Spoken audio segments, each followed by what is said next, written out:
This happened in the Blue Ridge Mountains, back in the fall of 2019. My cousin Riley was always kind of the oddball in our family. Not in a bad way, just different. While the rest of us were chasing degrees, 9 to 5s, and rental apartments with thin-ass walls, Riley wanted something else.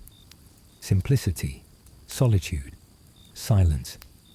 He was the kind of guy who'd get excited over composting toilets and solar battery output. We used to laugh, but in a way, I respected it.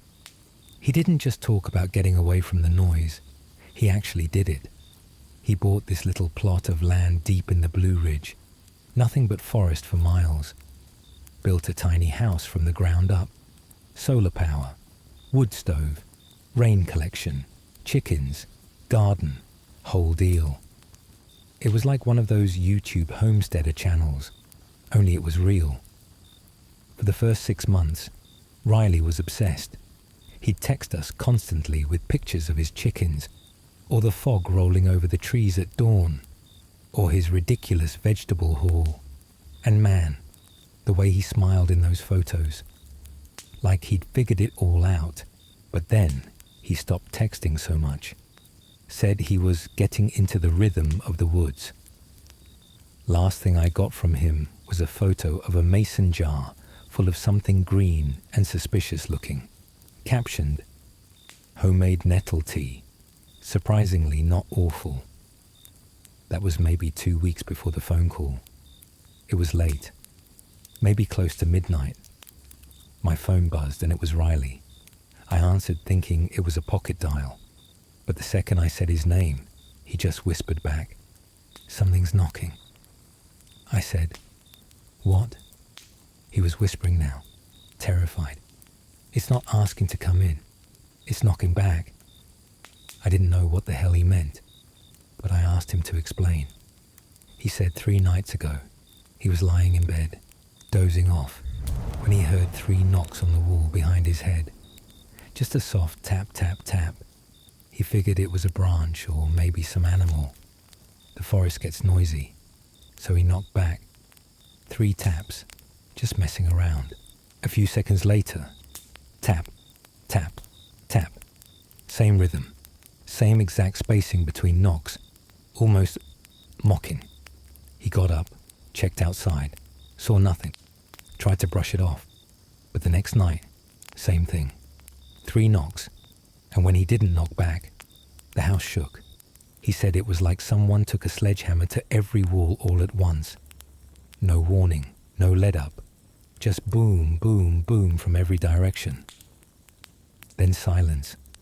I tried to calm him down, told him it was probably just an animal, maybe a bear leaning on the house, or even some weird acoustics from the wind.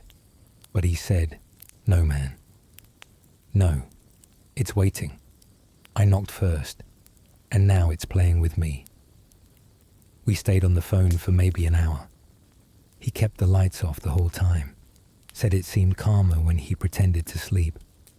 I told him I'd come up the next morning, bring my brother Jake, maybe help him install a motion sensor or trail cam or something. He never answered the phone again. The next day, I tried to call. Straight to voicemail. Same thing the day after. By day 3, I was done waiting. Jake and I drove up. It took about 3 hours, most of it on winding dirt roads barely wide enough for 1 car. His place wasn't even on GPS. Riley had to send us coordinates when he first moved in. That's how far off grid he was. When we got there, the first thing I noticed was the silence. No birds, no bugs, nothing. His truck was still there, locked, untouched. The garden looked overgrown, like it hadn't been tended to in days. The chickens were gone, just feathers, scattered like something exploded. The front door was unlocked. We walked in slowly. Everything inside looked normal, neat, like Riley had just stepped out for a second. But the walls, they were covered in handprints, huge ones, all over, like someone dipped their hands in ash and pressed them against every surface. Some were smeared, like they'd been dragging downward. Some were so deep, the wood was cracked and splintered. I remember Jake turning to me and whispering, "This wasn't human." We called the sheriff. They sent someone out a few hours later. Small town. Only one deputy was available. He walked through the place, looked uneasy, said there were no signs of foul play, no blood, no struggle, just a missing person and weird damage. He filed a report, told us to check back in a few days, but they never found anything. Search teams combed the woods, dogs, helicopters, volunteers, nothing. They eventually ruled it a voluntary disappearance. Said Riley probably just walked off and got lost, that he'd come back when he wanted to. But I know Riley. He wouldn't leave his truck. He wouldn't leave his chickens. He wouldn't leave that solar-powered haven he built with his own 2 hands. And he wouldn't just leave without his tools, his phone, his coat. I went back one last time before winter hit. I don't know why. Closure, maybe. The handprints were gone. Walls were scrubbed clean, like it had never happened, except behind the bed. 3 faint marks. Tap, tap, tap. I stood there for a long time, staring at those prints. Then, without thinking, I raised my knuckles and knocked. 3 times. The silence after was thick, suffocating. And then, tap, tap, tap, right behind my head. This happened my junior year of college. I was burned out, mid-semester, knee-deep in exams and caffeine, and a string of all-nighters that had me half convinced I was hearing voices in the library vents. Heather, my roommate and closest friend at the time, had this family cabin up in northern Vermont. No Wi-Fi, no power, no running water unless you boiled it. She called it a digital detox. Said it would fix my brain. I wasn't convinced, but I needed a break. Heather, her boyfriend Dylan, and I packed our stuff into Dylan's Jeep and drove up during spring break. I still remember the exact moment we left the paved road behind. The trees got taller. The sun disappeared behind a curtain of branches. Cell signal dropped, then vanished. Just forest. Heather's family cabin was about 10 miles from where we left the Jeep. No roads, just a hiking trail that twisted through the woods like a bad idea. It took us most of the day to reach it, and by the time we got there, I was already regretting every decision that led to me dragging a 40-pound pack into the wilderness. But the cabin itself, it was kinda beautiful. Hand-built by Heather's grandfather. 2 rooms, wood stove, firewood stacked high outside, a creek trickling nearby. It smelled like pine and smoke and dust, like something older than memory. Heather looked like she was home. Dylan looked bored. That first night, we drank whiskey by the fire and talked about how we all needed to get away. Heather shared stories of camping there as a kid, how the stars looked brighter, how she learned to gutter fish at that creek. It felt safe, like we were wrapped up in something outside of time. Then came 2:06 a.m.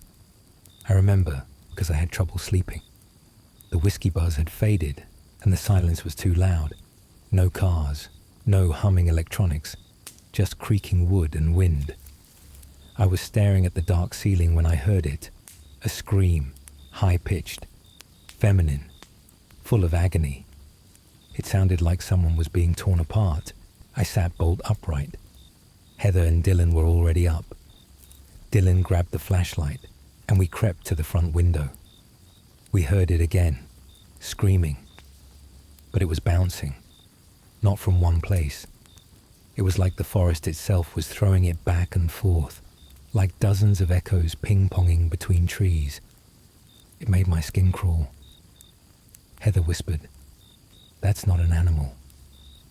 Dylan, trying to stay calm, said it might be a fox or a cougar, that sometimes animals make sounds like crying women, but he didn't believe it.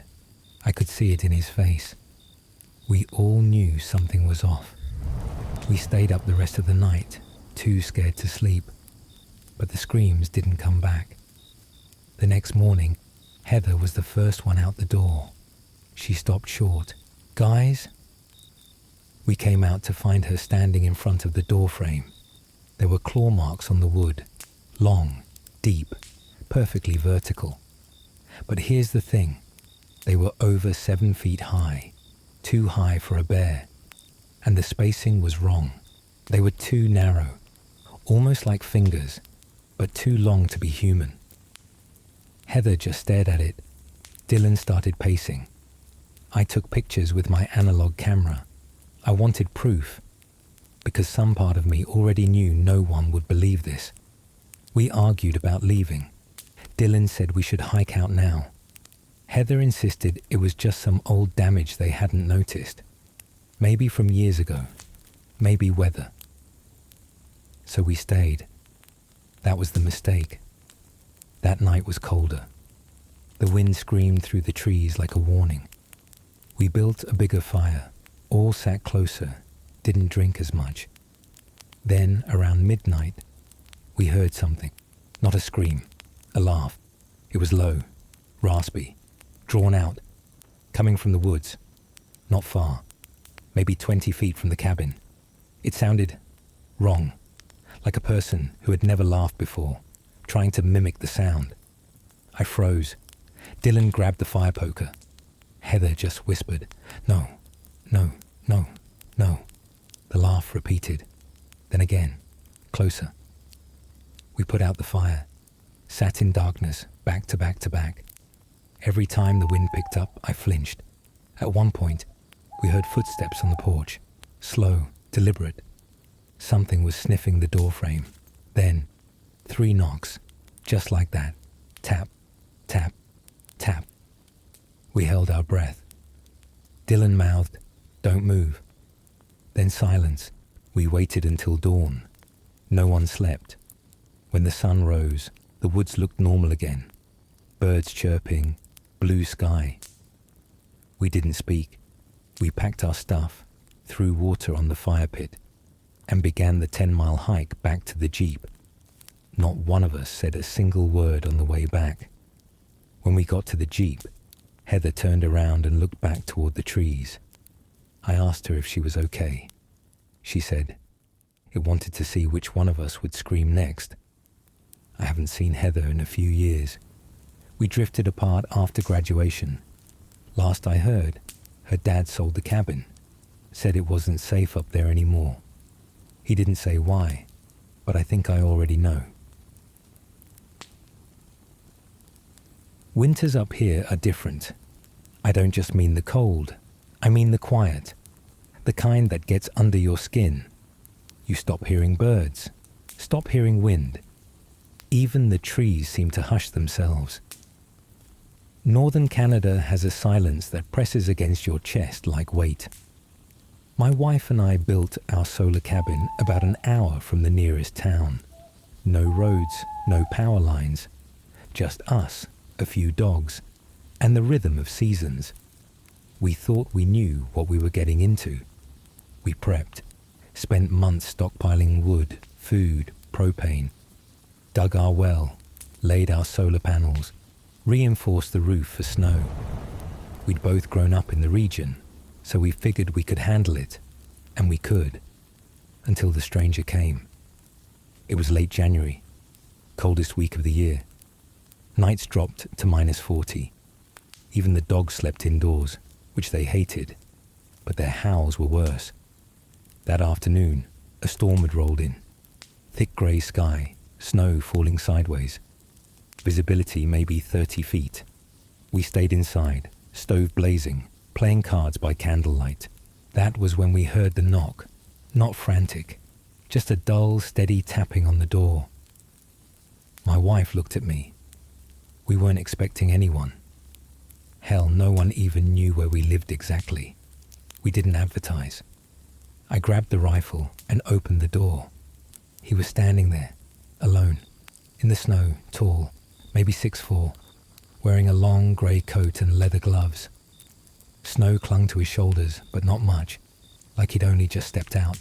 He looked wrong, not dangerous, not at first, just out of place. He said, "Sorry to bother you." I got turned around. "Mind if I warm up?" His voice was calm, friendly, but too calm, like someone reading lines from a page. I hesitated, but my wife nodded, so we let him in. He stepped across the threshold and sat near the fire. Didn't say much, just rubbed his hands together, still wearing those gloves. The dogs refused to come in the room. That was the first sign. Usually, they'd curl up near the stove. But now, they were in the hallway, whining. I asked the man if he wanted tea. He nodded. Didn't say thanks. We made small talk. I asked where he was coming from. He paused, then said, "North." That was it. No town name, no explanation, just north. He didn't blink much, and he never took off his coat, never removed the gloves, just sat there, watching the fire like he didn't understand it. Then he asked, "How long have you lived here?" My wife said, "Almost 2 years." He nodded, said, "Long time to be alone." That rubbed me wrong. We weren't alone. We had each other. The way he said it, though, like he was thinking about what it would feel like to take that from us. After maybe 20 minutes, he stood up, said, "Thanks for the warmth." And that was when I saw it. He didn't cast a shadow. Not in the firelight, not from the candles, nothing. The flames should have thrown a dozen shadows behind him. Instead, it was like the light bent around him.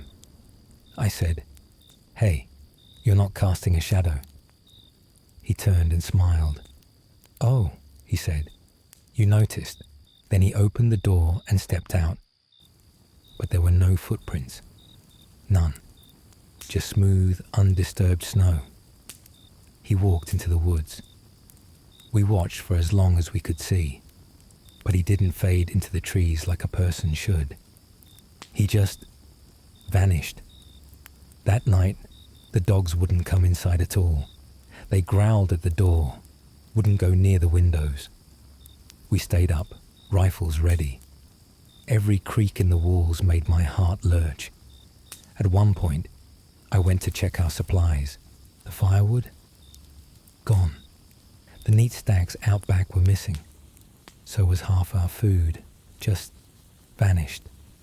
No prints in the snow, no signs of animals. The next morning, we packed essentials and hiked out. Didn't wait, didn't look back. We stayed in town for the rest of the winter.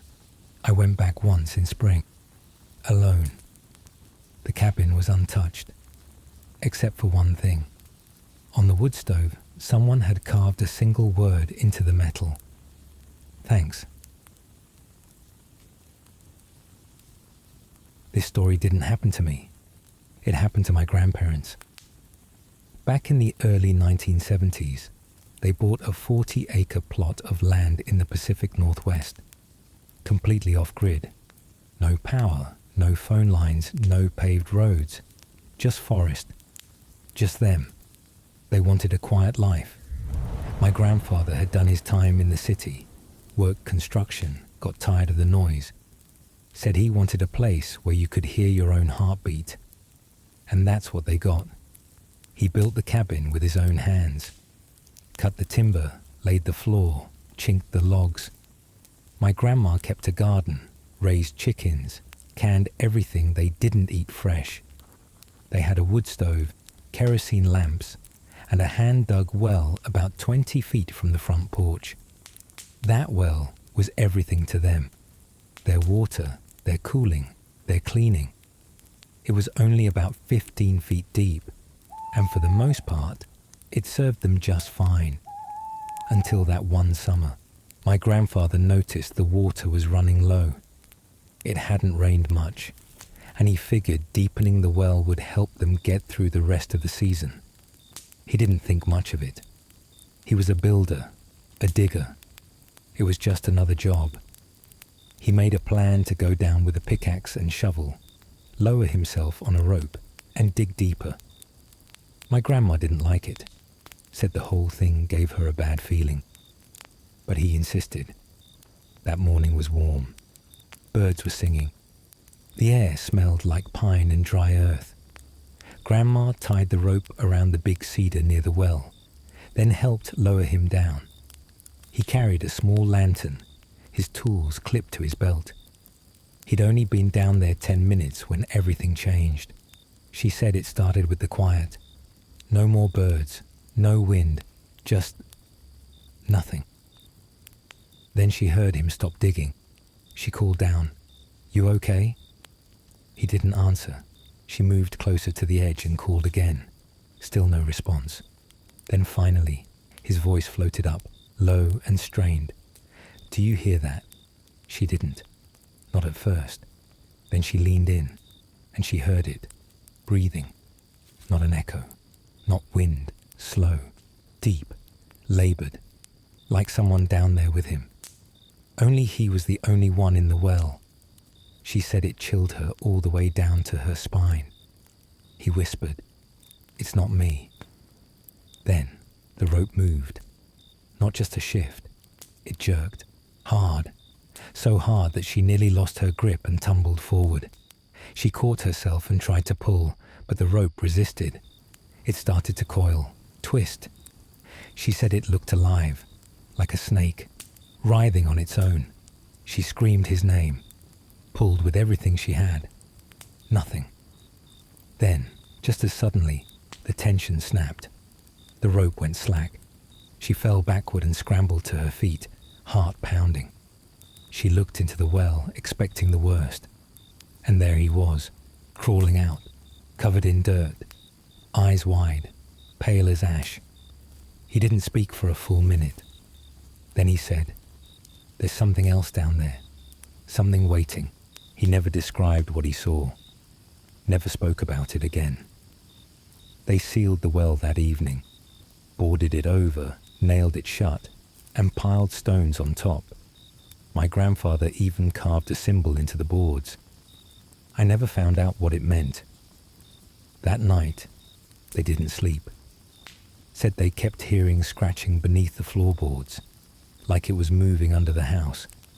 The next day, they poured concrete over the well, and they never touched it again.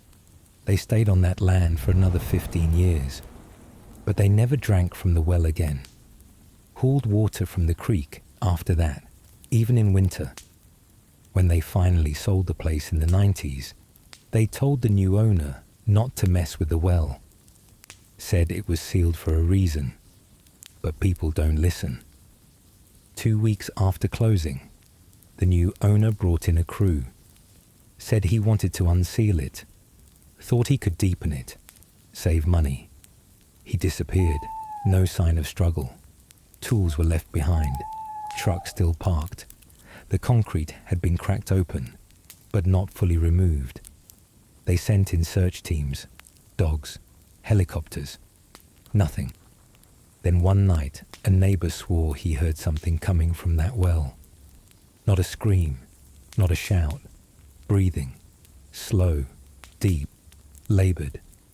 They sealed it again, this time with rebar and steel plate. No one's touched it since. Sometimes I wonder what he saw down there. And more than that, I wonder if it's still waiting. My Uncle Benny was the last of a kind that doesn't really exist anymore. Old trapper. Lived his whole life out in the Yukon. Just him, his dog, his traps, and the snow. No cell phone, no wife, no neighbors. He said it kept things simple. He wasn't wrong. Benny lived about 40 miles from the nearest road. His cabin sat between two frozen lakes, surrounded by old-growth pine and silence so thick you could hear your own heartbeat. Growing up, I used to think he was crazy for choosing that life. But now that I'm older, I kinda get it. He used to tell stories when I visited. Most of them were harmless. Moose encounters, bear close calls, wild blizzards. But there was one story he told me a week before he died, and it wasn't like the others. This one. He told it slowly, his voice low, his eyes watching the tree line like he expected something to be listening. "Never whistle in the woods," he said, "especially after dark." I thought he was joking, some old-timer superstition. But he didn't laugh, just sipped his tea and stared into the fire. When I asked why, he shook his head, said it wasn't worth testing, but he did test it. Once. It was late spring, maybe 20 years ago. The rivers had thawed, and the wolves were starting to move north again.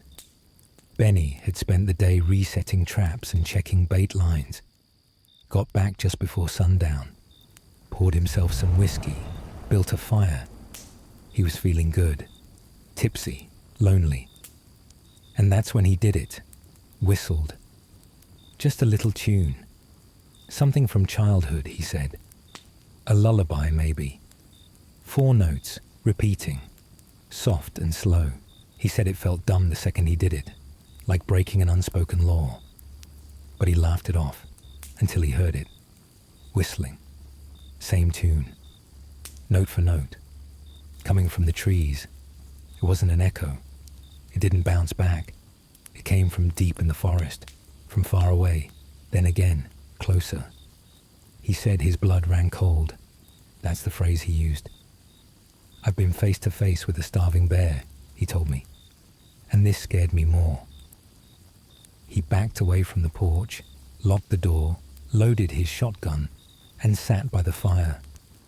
The whistling continued, always the same tune, always a little closer. He tried to convince himself it was someone playing a joke, a hiker, a trapper, maybe even some kids, but he hadn't seen another person in weeks. And when he looked out the window, there were no lights, no voices, just shadows, and the sound of snow crunching. He said it circled the cabin, whistle, crunch, over and over, until just before dawn. Then silence. He stayed awake the whole night, finger on the trigger, not even blinking. When the sun finally rose, he stepped outside, shotgun first. What he saw. Footprints all around the cabin, dozens, maybe more, but they weren't from boots.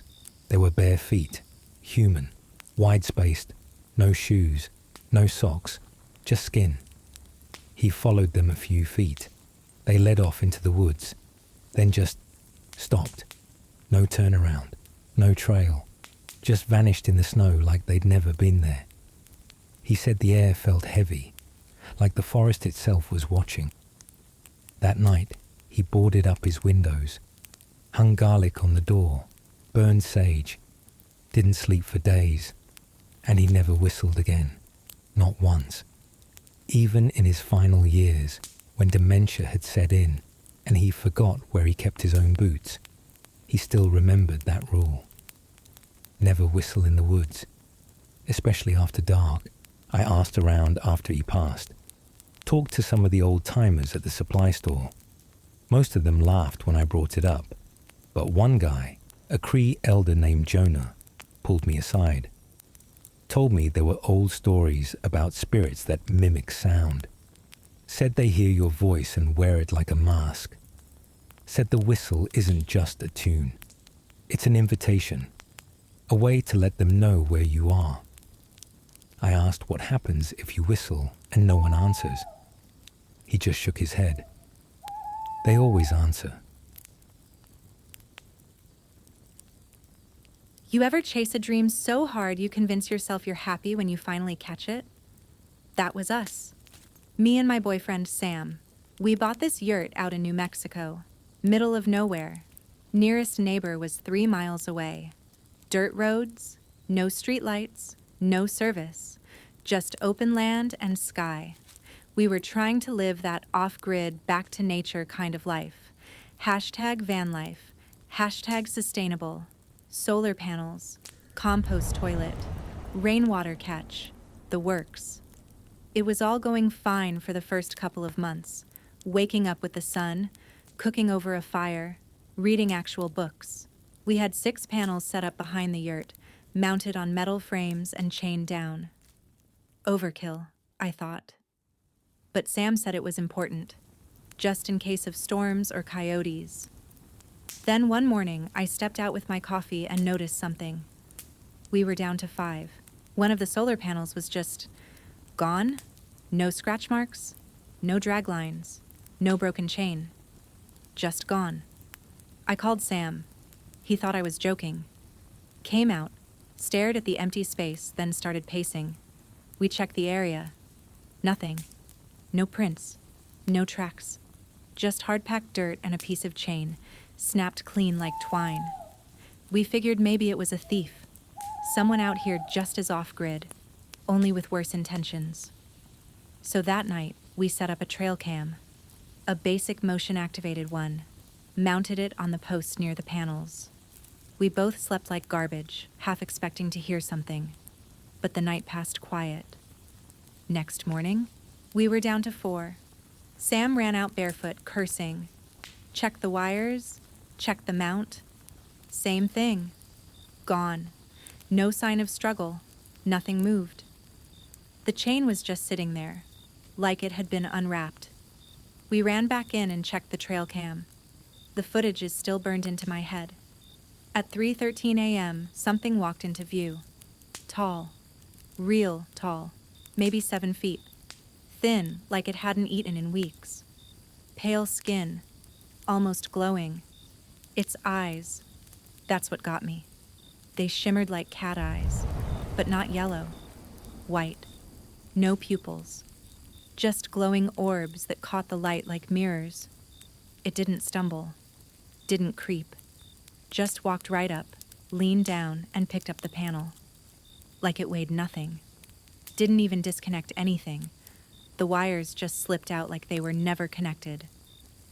Then it turned and stared right into the camera, right at us. Its face was wrong, too long, no nose, mouth too wide.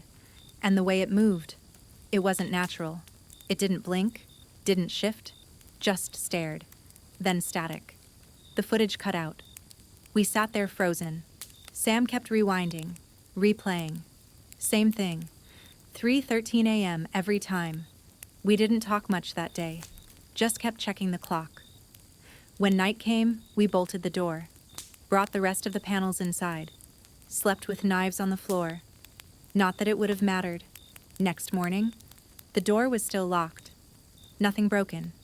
Nothing opened. But the panels? Gone. All of them. We checked the camera again. Corrupted.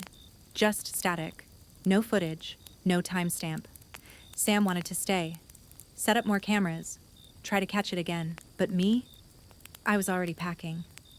We left that afternoon. Drove 3 hours to the nearest motel. I didn't stop shaking until the next morning. A week later, we went back with some movers to grab what was left.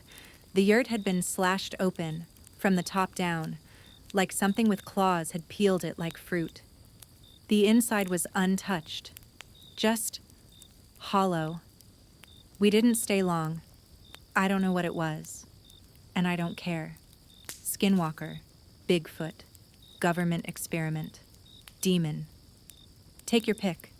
All I know is, it came for power. It came when we slept, and it watched us back. There's a tree on my family's property in West Virginia that we call the Screamer. Been there longer than we have. Longer than the foundation stones of the cabin my great-grandfather built with his bare hands. It's just off the main clearing, about 30 yards from the porch, right where the forest starts to thicken. It looks like any other oak at first. Rough bark, crooked limbs, a wide crown that blocks the sun in the summer. But the scars set it apart. Deep, wide gashes up and down the trunk. Some look like burn marks, others like claw slashes. One long spiral groove wraps around it like something tried to unscrew the tree from the earth. and the clearing around it, dead. Nothing grows there, not even moss. Weeds stop an inch from the roots, like they're afraid to get closer. We never talked about the tree much. Not until I was a teenager. Not until the first time someone tried to cut it down. It was my dad. He always called it an eyesore. Said it was too close to the house. Said lightning could hit it and set everything ablaze. I think deep down, it just made him uncomfortable. So one summer, he brought out the chainsaw. I remember standing on the porch with my brother, watching him size the thing up. He started the saw, walked over, and touched the blade to the bark. The sound that came out of that tree wasn't wood. It wasn't the grinding of chain on timber. It was a scream, human, high-pitched, raw, and full of pain, like someone was trapped inside dying slowly. My dad dropped the saw. He didn't speak, just backed away, white as a sheet. We all ran inside. That night, none of us slept. The tree wailed for hours. It started soft, a moan, like wind caught in the rafters, then louder, angrier, rising and falling like breathing. At one point, I looked out the window and saw light coming from inside the trunk, like someone had lit a candle in the heart of it, flickering, shifting. My brother said he saw a face, just for a second, pressed against the bark from the inside, eyes wide, screaming. We built a fence around it the next day, chicken wire, 6 feet tall, signs that said keep out in red paint, but we never really talked about it, not out loud. As the years passed, it became part of the landscape, something we warned guests about like a joke. Don't go near the screamer. People thought it was a ghost story, until the Evans boy climbed the fence. He was 12, visiting with his family from Pittsburgh, thought we were messing with him. He climbed over in broad daylight, stood at the base of the tree, yelled at it, kicked it. Nothing happened. So he pulled out a pocket knife and carved his initials into the bark. The second he pulled the blade away, the tree screamed, louder than before, so loud it echoed across the hills. He fell, ran back crying. His arm was burned, not cut, not bruised, burned, right where he'd held the knife, blistered like he'd grabbed a stove coil. His family left that night, didn't even pack, just drove off. We never heard from them again. I tried researching it once, took pictures, sent samples of the bark to a forestry professor. He said the wood was abnormal, not diseased, just wrong, like it had twisted in on itself, grain patterns that didn't make sense. I asked him to come see it in person. He said no, said it was safer not knowing. The tree's still there, still fenced in, still screaming sometimes, usually during storms, sometimes just after midnight. Every so often, I see the light again, flickering from the trunk, like someone's still inside, still waiting to get out. When I bought the land, I thought it would be the beginning of peace. 40 acres in the mountains of Idaho, thick trees, a river a mile out, no neighbors for miles, no noise except wind and birds and whatever you stirred up with your boots. I had just come out of a brutal divorce, burned out, used up, done with people. The idea of building something from nothing appealed to me. A fresh start where I controlled everything, my wood, my water, my space. And for 3 months, it worked. I built the cabin by hand. 1 room, small loft, wood stove, and a rain catch system I was probably too proud of. I kept a journal, read paperbacks by firelight, cooked beans and rice like I was camping forever. No phone, no internet, just me. Until I realized I wasn't alone. It started subtle. I'd find rocks stacked near the porch, neat little pyramids. At first, I thought maybe they were from a coyote or something knocking stuff around, but the stacks kept getting bigger, more complex. One day, I found bones arranged in a perfect circle. Bird bones, I think. Clean, white, placed just right, not scattered, deliberate. Another morning, I stepped outside and found my clothesline tied into a noose. A perfect noose. Now, I'm not a jumpy person. I've spent time alone in the woods, but this wasn't wildlife. This was someone. I started keeping my rifle loaded at night, slept with it by the bed, left lanterns burning. Didn't matter, because then I saw the eyes. It was about 1:30 a.m. I had stepped out to relieve myself. Cold air, clear sky, and then movement. Dozens of eyes, blinking, in unison, watching me from the tree line. They didn't move, didn't run, just watched. Reflective like animal eyes, but too high off the ground, too synchronized.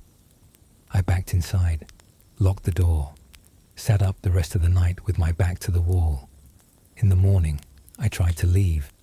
My truck wouldn't start. Dead battery. Brand new battery. I packed a bag, left a note inside, and hiked to town.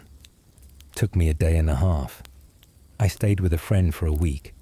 When we returned to get the rest of my stuff, the cabin was gone, burned to the ground, but not like a forest fire, not like an accident, just the cabin. Perfect circle of ash, no scorch marks on the trees nearby, no fallen branches, no evidence of lightning, just blackened earth where my home had been. The rock piles were still there. The bone circle too, untouched. We didn't say a word, just turned around, drove back to town. That was 6 months ago. Sometimes I still dream about those eyes, blinking in the dark, waiting. I think whatever's out there doesn't want neighbors, and now I know not to argue.